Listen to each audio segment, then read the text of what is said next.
Hey there everyone, welcome back to another video. Today's video is going to be a pretty exciting one. I'm going to be showing you my favorite fire alarm panel that I have. And that is this Edwards 6500, but this is not any Edwards 6500. 6500s as is are a very cool fire alarm system. They are super common in Canada for many years and there's still many of them still around. But as I said, this isn't your average 6500. This is a two-stage 6500. Now, for those of you living outside of Canada, two-stage systems are not something you're probably used to. But for Canada, these two-stage systems have been a Canadian type of fire alarm system that have been used for many years. And I'll explain what a two-stage system is, and I'll explain all there is to know and what I know so far about this 6500 and how this two-stage system works. But first, before that, I need to give a huge shout out to Canadian Alarms, who very generously gifted me this panel, and also CJ9899, who worked on this system with me and Canadian Alarms. For those of you that remember the fire alarm test back in February of 2024 when we were all at my place for the monthly test, they brought some awesome things to gift me. So thank you very much, Canadian Alarms, for this, and thank you, CJ9899, for all the help with setting this up. And thank you to everyone else who has shared information with these 6500s to me. They went through two different generations. There was the first generation of 6500 and then the Mark II generation. And those lasted all the way until the ESA 2000 replaced them in the 1990s. I have been told some of the very first iterations of the Edwards 6500s did not have ground fault detection, though later versions like this one did. So obviously at some point in that first generation there was some small adjustments made to add some more features to them. You can see the size of the cabinet is decently large for a fire alarm panel, but this is not nearly as big or as small as the 6500s get. As in the name, Edwards Canada Custom 6500. These were a very customizable panel. These could be as small as where it was less than half the height of this, or they could be double the height of this one. There's also sizes in between, and you could fill these panels up exactly how you needed with the amount of bell cards you needed, and amount of initiating circuits you needed, relay expansions, you name it, you could create it, any sort of conventional system with these Edwards 6500s. They were a very customizable fire alarm system and also a quite reliable one, hence why some of them are still in existence today. We'll open up the front door of this panel to reduce some of the glare looking inside. These are an all relay based panel. There is no microprocessors in these panels. They are not computerized in any way. It is all just done with electrical circuitry and relay logic. You can see looking at the front, we have an empty section right here, and right here. Now some sections, depending on the internals, could not be used because they will be blocked. However, you definitely could add more zone expanders in this one, or bell circuits, or configure this one a little bit bigger however you needed it. However, if you really needed a lot bigger, you would have a larger cabinet, and if you still needed bigger, you would often see banks of these beside each other to make one massive system. To go over the front controls and what is displayed, we'll start off at the top with this one configured basically as basic as you can get it. You could, of course, have less cards in it, as this has a total of 4 bell cards and 3 general alert cards plus the general alarm card, which we will go over that. However, if this was a regular single stage 6500, you would have 4 alarm cards or initiating cards. So each bell circuit has a orange light behind, which will show if there's a trouble on it, and they will also light up when they are in alarm, I believe. We'll check that out later. And for each zone, you have an alarm light as well as a trouble on that zone. Moving down, we have something which is specific to the 2-stage. We have your automatic evacuation canceled. First stage, if not acknowledged, after 5 minutes, it will automatically go into second stage. However, if you hit this button, it will cancel the timer to count down your 5 minutes, and it will just stay in first stage. However, we'll talk more about that later once we get into first versus second stage. Then we have your main controls of the system right here. We have on the far left, we have signal silence, and we have a signal silence light. We have reset, which they recommend you to hold for 3 seconds. You don't actually need to hold it for that long, I don't believe, but they recommend it to disconnect power from your powered devices like smoke detectors to give them time to go back to their normally open state.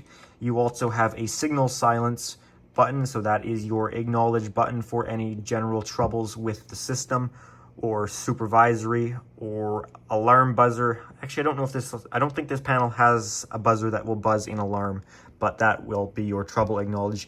You also have indicator lights for ground fault and remote lamp failure. I believe that's lamps on an annunciator. There is a lamp test here, which if we press that tests all of the lamps, but it does not test the general alarm cancel, or that's the general alert, I should say, but we can test it with that, and that will light it up, and then we can reset. We have a city disconnect. That is your disconnect for monitoring, which you can disconnect that. That will cause a trouble. We'll put that back. And not all the 6500s have this, but it's cool the ones that do, where you have your voltage meter right there. You can see right around 27 volts where it should be, and your battery charge current, which you can see the batteries are completely charged as there is no charge current. So I think before we get any deeper into the functionality of this panel, we talk a little bit about two-stage systems and what they are and what their role has been in Canada as far as their fire alarm system function goes. So two-stage systems are something that is used in oftentimes other high occupancy buildings or buildings where evacuating everyone unnecessarily before there's an investigation done into figuring out if the alarm is serious that needs to warrant an evacuation. Any types of buildings like that, these would be installed, especially with hospitals where you don't want to evacuate patients unless it's absolutely necessary, when that in itself could be more harmful. You would have two-stage systems. Now, two-stage systems in hospitals were a little different, where I believe they could not have that 5-minute. These are also used in, like I mentioned, any high occupancy building, where you wouldn't want to evacuate everyone in the building if it's not necessary to do so, as that could be a timely process or potentially be dangerous if you have a huge rush of people trying to evacuate, especially if it's completely unnecessary. But I'm not here to talk about the logistics of evacuating versus holding in place during a fire alarm event. That's not the point of this, is to say where two-stage needs to be, but more so as to how two-stage works and how it was used. So I talked about how it was used in that occupancy, and they should be used in a building where there's trained staff to deal with it.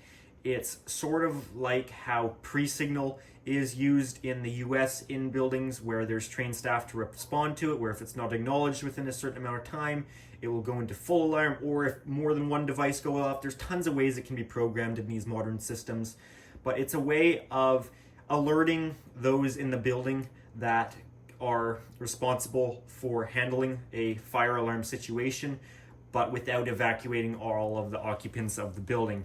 On a two-stage system, you would see pull stations like this, where if you were to pull the fire alarm like you usually would, that would put the system into first stage, or what's known on these as general alert. However, if there was a real fire emergency in the building and it was deemed that the system needs to go off into full alarm and evacuate everyone, you would use this key switch in what is called the GA switch, or general alarm. You would flip this key switch and your system would go into full fire alarm.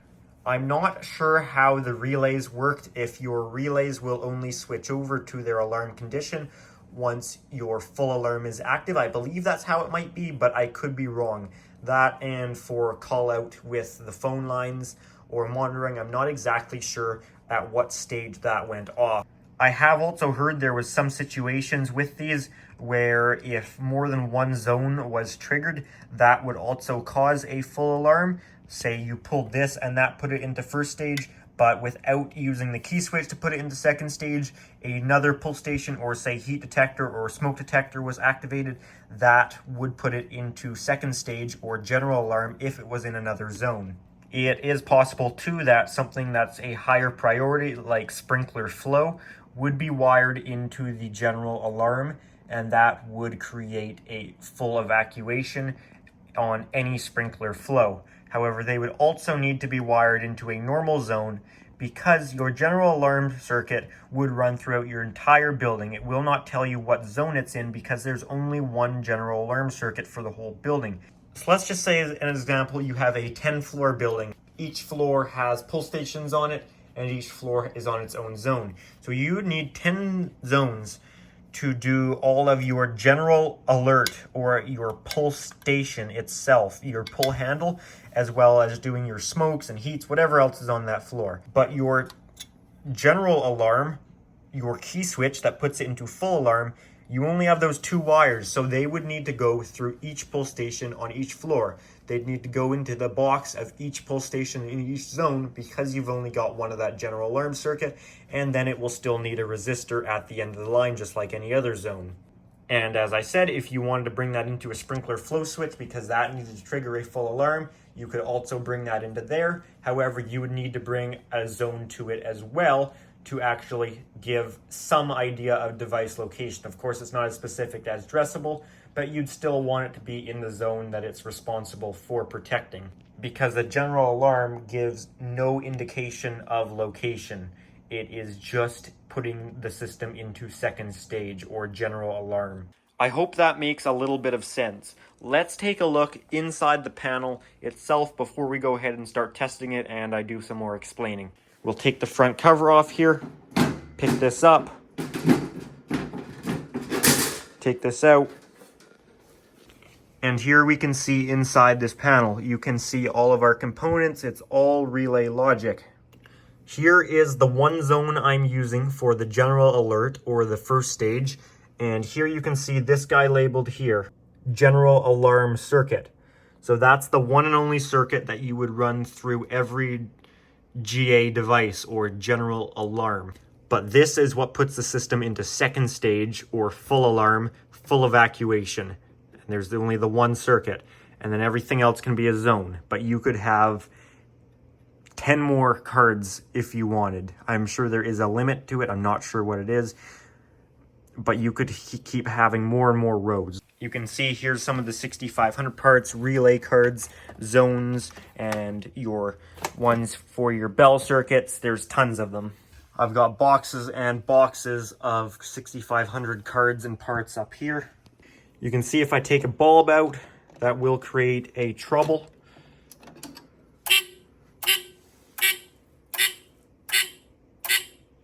However, it didn't light up the lamp failure, which is strange, so that might only be remote annunciator bulbs.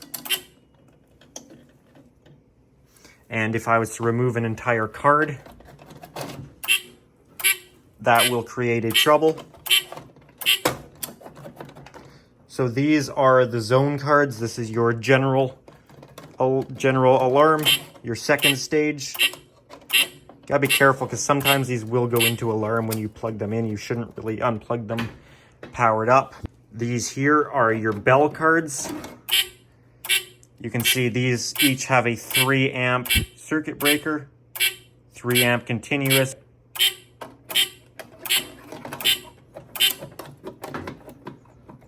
You can see the age of these parts, October 10th, 1984, August 3rd, 1984, August 14th.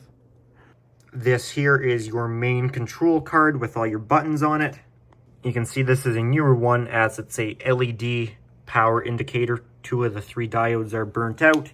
Here's your transformer, power supply, and relay cards. As I said, you could add more of those.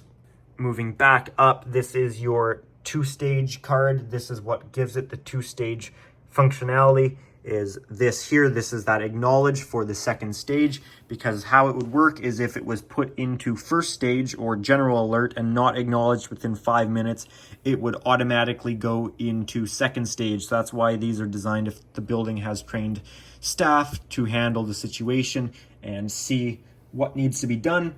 And if they didn't acknowledge it within 5 minutes, then the system would automatically put it into second stage from what I'm told. So this was their acknowledge button for that. Battery charger down here. Careful what you touch. These get extremely hot. Don't ask me how I know that.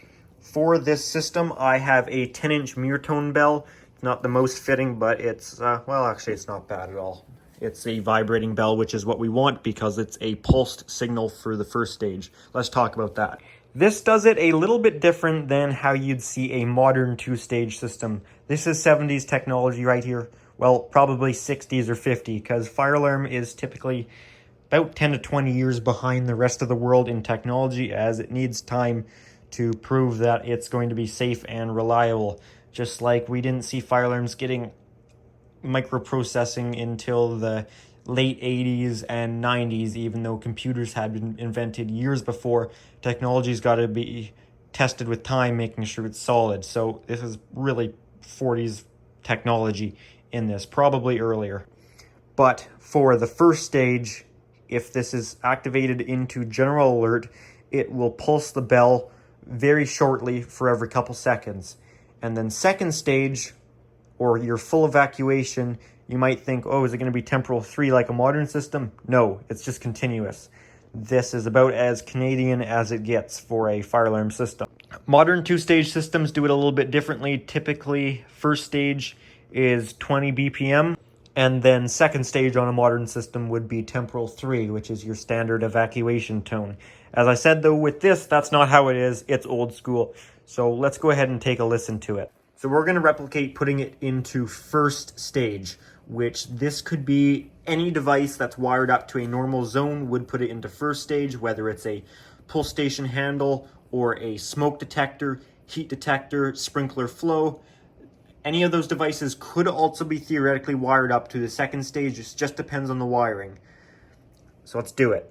First stage, 3, 2, 1.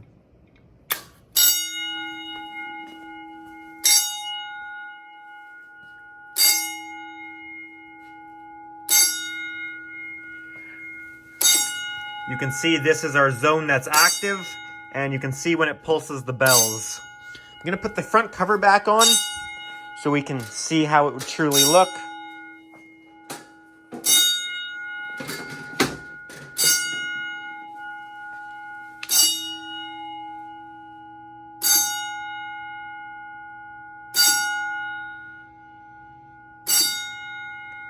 Now, if this was left alone, from what I've been told, in 5 minutes, it would automatically go into second stage.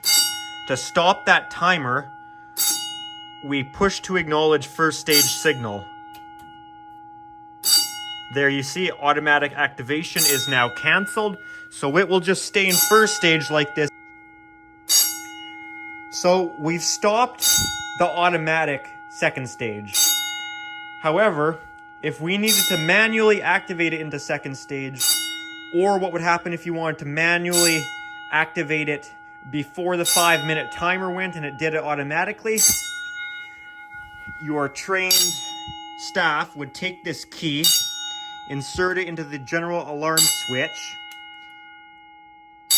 and turn it.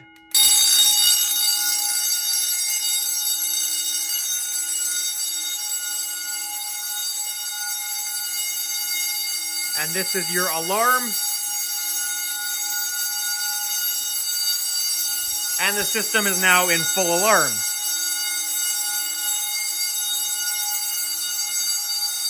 Now you can hit signal silence.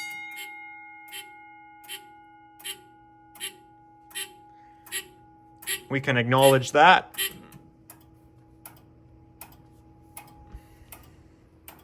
And reset the pull station. Can reset our general alarm. And then we'll reset our pull handle itself, which is general alert. It's a little tough to do one-handed.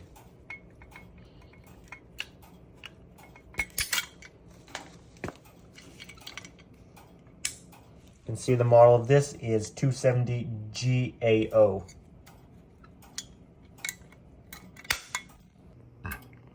Now we'll do a system reset.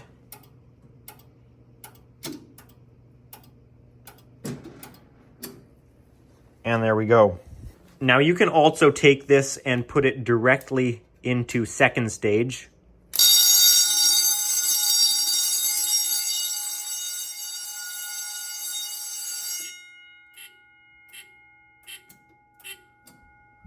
It would, of course, be a better demo if I had more pull stations to show more of these two-stage ones to show that each pull handle here can be on a different zone, but then your general alarm will pass through each one. However, I only have one of these. So this pull station was also gifted to me from CJ9899. So huge thanks to sending that all the way across the country for me. I really appreciate that. These are awesome to have, and I'm finally able to make this video as this is all complete. So thanks for everyone that was involved with that. Something else that's worth mentioning is your non-powered devices like your pull stations and heat detectors can go on any type of zone card, or what they call on here alarm receiving zone. However, if it's a powered device like a smoke detector, they need to go on to specific powered alarm receiving zone cards, which actually do take a different resistor too. That has caused a lot of troubleshooting time to try and figure out why this thing was still in trouble. But I ended up just getting rid of all of those because I didn't have the right resistor. I believe I ordered some now, but never got around to it. So if my notes are correct, smoke cards take 1.8 or 2.7 k-ohm resistors, and your normal zones and NACs take 22 k-ohm resistors. I would like to draw it out how this two-stage system would be wired in case it sounded confusing. Let's say you have your fire alarm panel right here.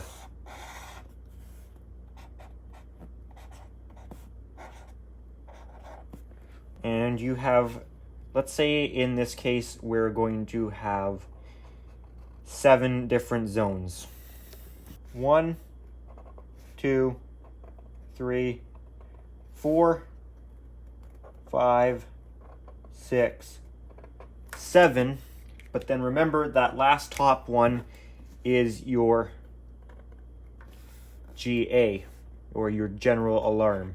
So there, your green represents your second stage card, and the orange represents the first stage card.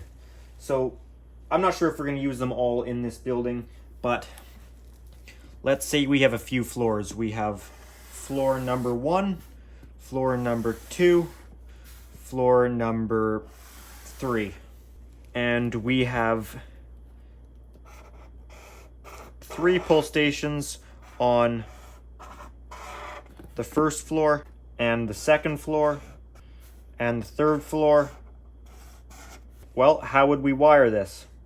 So we'd come off of this for one of our zones, this one for the next zone,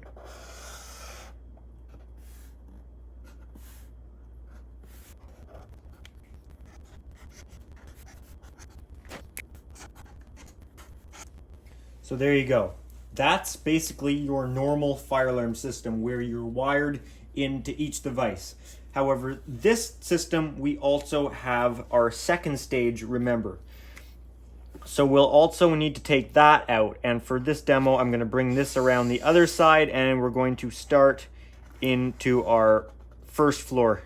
So I'm going to add a second line in here to show that the top part is our first stage or general alert, and bottom is our general alarm or our second stage. So you can see how that would wire in down there. Remember, we only have one, and it's still end of line resistor monitored, and we still have to wire it in a big loop in one line. We can't just T-tap off of it wherever we want, as it still needs proper supervision. So then to monitor the second floor devices is what we're going to do. is we'll come out the last first floor device, loop up and into the second floor.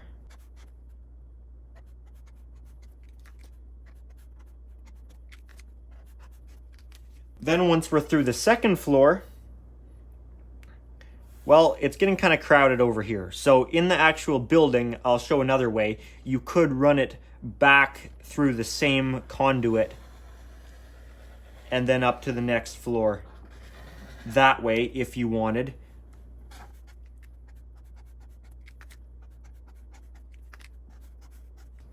And then once you've picked up all your third floor devices, let's say we had 2 sprinkler flow switches we also wanted to pick up. I'll draw these as sprinkler flows with the paddle sticking out of them. So we also wanted to pick these up. These will also have 4 terminals on them. So these are all normally open, normally open. I just realized I wasn't showing that first one properly, but you can get the idea now. So both the terminals are going to provide the same normally open contact. It's just what we hook them up to. So these are our sprinkler flow switches here. And let's say we come back out of this last one with our general alarm, our second stage, and then we will wire it into these contacts and these contacts. And of course on this last one we'll want to have our end of line resistor. In Canada this would legally need to be in a separate end of line plate, but for this that demonstration is fine. But just like this, if the sprinkler goes off, this will cause a full evacuation in the building, but it will not at all show where that sprinkler flow actually is. And for that reason, we would still need to come out of the panel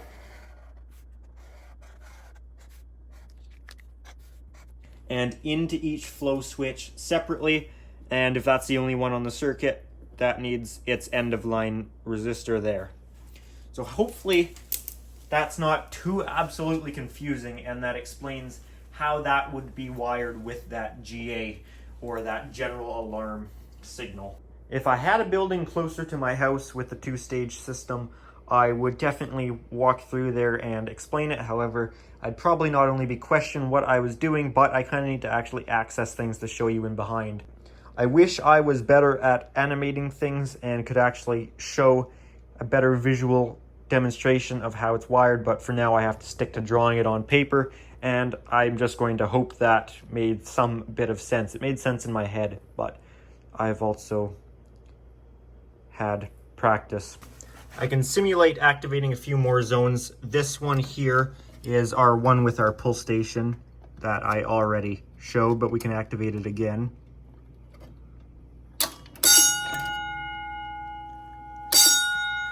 We can now activate our second zone. I've now activated the second zone. That deflector should be turned the other way, but that's a different problem. I can activate the third zone.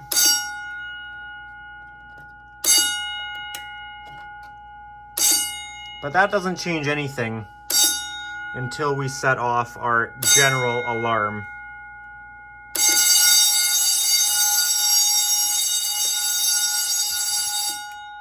Signal silence, acknowledge, reset. We also do have circuit breakers on the panel here. And battery monitoring. So if I unplug the battery here.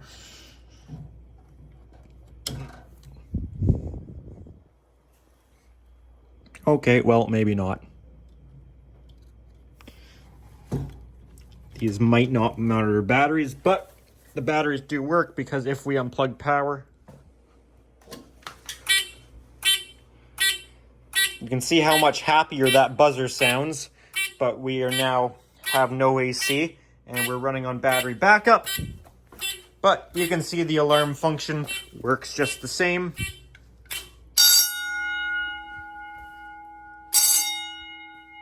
We'll switch back over to AC.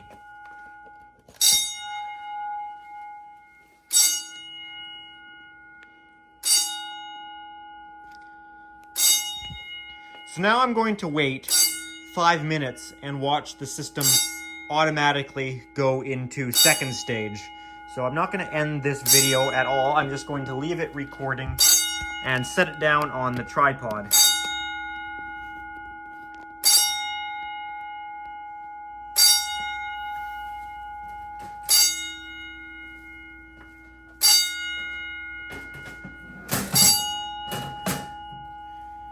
And we will not hit the acknowledge button, because if we did, that would cancel the timer. So in the meantime, the trained personnel in this building that are supposed to handle this have completely ran away and are not dealing with it at all. And no one acknowledged it, so the system should automatically go into second stage after 5 minutes, if that function works, and if that function's even a thing. That's just what I've been told. In the meantime, I'm going to put some tools away.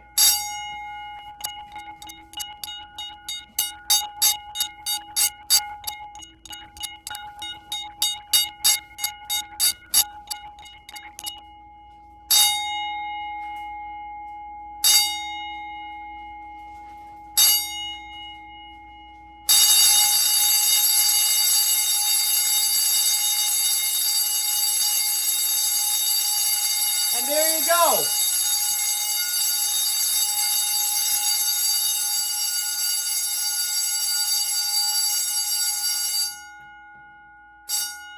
So, if you hit the acknowledge button, once it's gone into that second stage, I guess that still works to actually work as a signal silence. But we want to completely signal silence, so we'll use the signal silence button. We'll reset the pull station.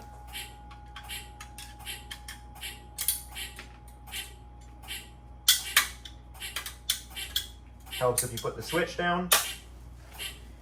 And we'll go for a system reset. 1, 2, 3. And there you go. This particular 6500 is actually made out of a couple different ones, because I took a 6500 out of an elementary school. That was my second to last replacement I did while I was still working with the school district. Some of you may remember that video of replacing that 6500. And that 6500 was completely working just fine.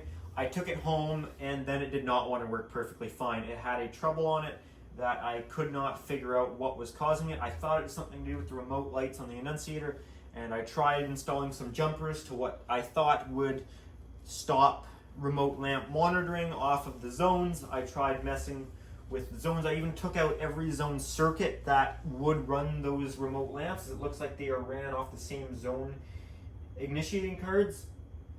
However, that did not fix it. I couldn't figure it out. We all spent some time trying to figure it out.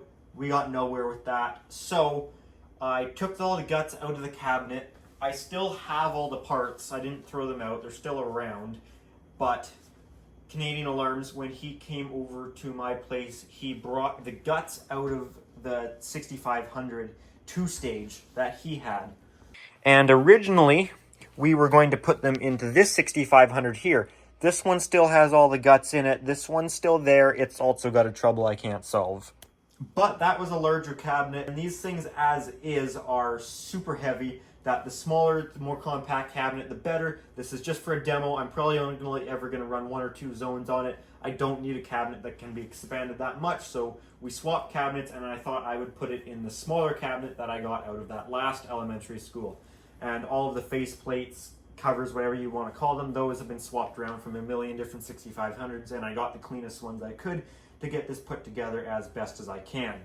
So, with that said, that's about all I can think of to say about this 6500 for now. Let me know if you have any more information on the 6500, and make sure to share those down in the comments below, whether it's the 2-stage, the single stage, anything about it that you think myself or others could take away something from that. So guys, that's, like I said, that's all I can think of to say for now. I'm sure there's a million other things. But anyways, with that said, if you enjoyed this video, make sure to give it a thumbs up. And if you do have any comments or questions, feel free to leave those down in the comments section down below. And if you do enjoy my channel, make sure to subscribe. Also, if you are interested, I do have an Instagram account at Pickle700 for bonus content and stuff posted earlier than you'd see it on the YouTube channel, that sort of thing. Alrighty guys, thanks for watching.